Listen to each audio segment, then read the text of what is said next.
So anyway, my mom, she was unmedicated, so she unfortunately had a case of schizophrenia, which was extremely violent. So we had many instances in my family where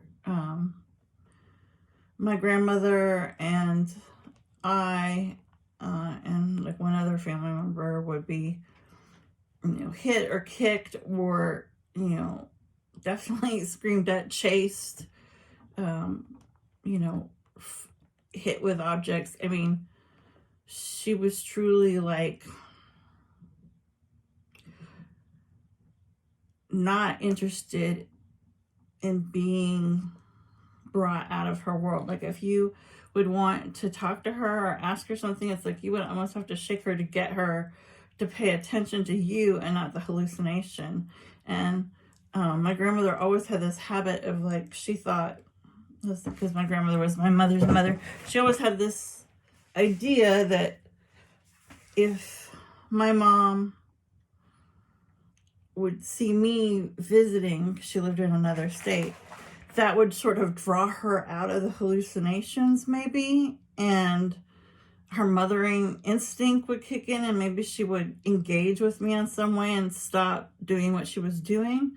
But that became a really dangerous situation, because what would happen is my grandmother would be like forcing me like I was a kid, right? Like almost like shoving me towards this person who's unstable, violent, and acting inappropriately, right? And so in that way, she would sort of, say, oh, like prod my mom, like almost physically or, verbally, like basically like pay attention to her, or why don't you do something with her, and it's like the thing my mom absolutely hated more than anything was to stop talking to voices. Like literally, if you bothered her when she was doing that, that was like the kiss of death. Okay, like she could not stand being interrupted when she was doing that.